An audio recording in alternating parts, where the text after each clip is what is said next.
Praise the lord. ఈరోజు దేవుని వాగ్దానము, నేను నా తండ్రి ఆజ్ఞలు గైకొని ఆయన ప్రేమయందు నిలిచి ఉన్న ప్రకారము మీరును నా ఆజ్ఞలు గైకొనిన ఎడల నా ప్రేమయందు నిలిచి ఉందురు. యోహాను సువార్త 15వ అధ్యాయము 10వ వచనము. సహోదరి సహోదరులారా, యేసయ్య శిష్యులతో ఈ మాట చెప్తున్నాడు. నిజమైన శిష్యరికం మరియు దేవునితో ఐక్యతకు విధేయత మరియు ఆయన ప్రేమలో నిలిచి ఉండడం ప్రాముఖ్యమని, తన ఆజ్ఞలకు విధేయత చూపడం తన పట్ల వారి ప్రేమకు నిదర్శనమని, ఇది ఆధ్యాత్మిక అభివృద్ధికి మరియు క్రీస్తు శిష్యుడిగా ఫలాలను ఫలించే సామర్థ్యానికి చాలా అవసరమని యేసయ్య తెలియజేశాడు. శిష్యులు యేసు పట్ల ప్రేమను ఆయన బోధనలకు విధేయత చూపడం ద్వారా వ్యక్తపరచాలని, అలా చేయడం ద్వారా వారు ఆయన ప్రేమ యొక్క సంపూర్ణతను అనుభవిస్తారని ఈ వచనం యొక్క అర్థం.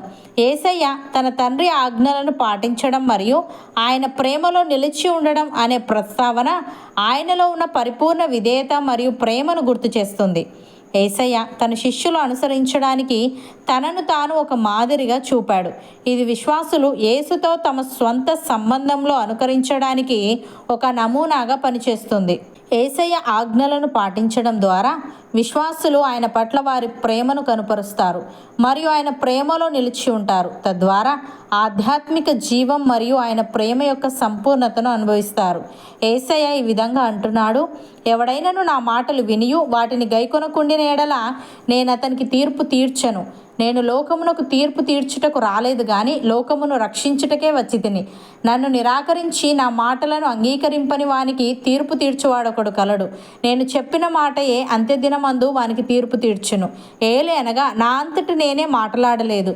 నేను ఏమనవలెనో ఏమి మాట్లాడవలెనో దానిని గూర్చి నన్ను పంపిన తండ్రియే నాకు ఆజ్ఞ ఇచ్చి ఉన్నాడు.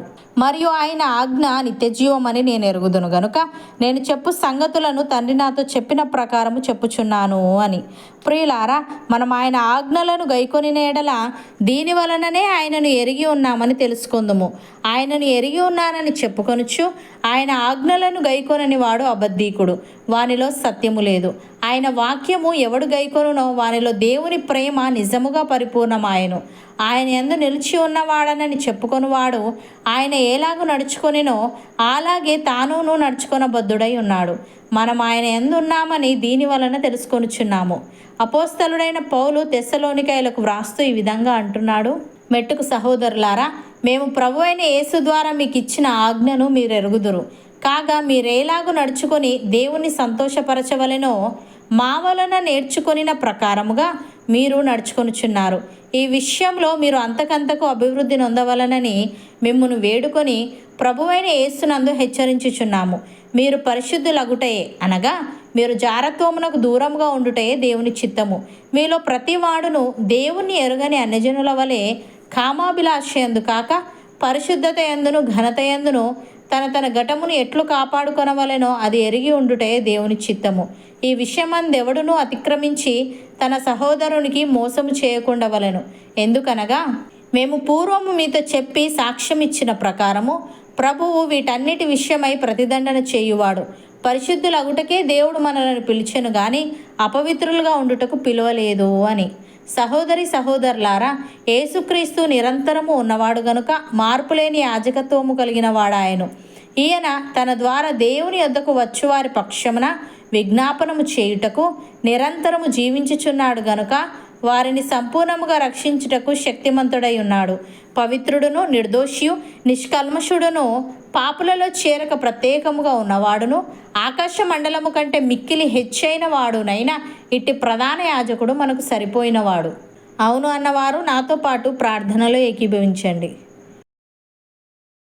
పరిశుద్ధుడా, ప్రేమగల తండ్రి, జీవముగల నా యేసయ్య, నీవు తండ్రి ఆజ్ఞలు గైకొని ఆయన ప్రేమయందు నిలిచి ఉన్న ప్రకారము మేమును నీ ఆజ్ఞలు గైకొని ఎడల నీ ప్రేమయందు నిలిచి ఉందుమని ఆధ్యాత్మిక అభివృద్ధికి మరియు నీ శిష్యులుగా ఫలాలను ఫలించే సామర్థ్యానికి ఇది చాలా అవసరమని తెలియజేశావు. దేవా, మేము నీ మాటలు విని వాటిని గైకొని నీ ప్రేమయందు నిలిచి ఉండే వారముగా ఉండుటకు సహాయము దయచేయమని, మేము పరిశుద్ధులగుటయే అనగా మేము జారత్వమునకు దూరముగా ఉండుటయే నీ చిత్తము గనుక మాలో ప్రతివాడును నిన్ను ఎరుగని అన్యజనుల వలె కామాభిలాషయందు కాక పరిశుద్ధత యందును ఘనత యందును మా ఘటమును ఎట్లు కాపాడుకొనవలెనో అది ఎరిగి ఉండుటకు కృపచూపమని నీ రక్తములో కడిగి మాలో ప్రతి ఒక్కరిని నీవే సంపూర్ణముగా రక్షించమని యేసుక్రీస్తు నామమున ప్రార్థిస్తున్నాము తండ్రి. ఆమెన్.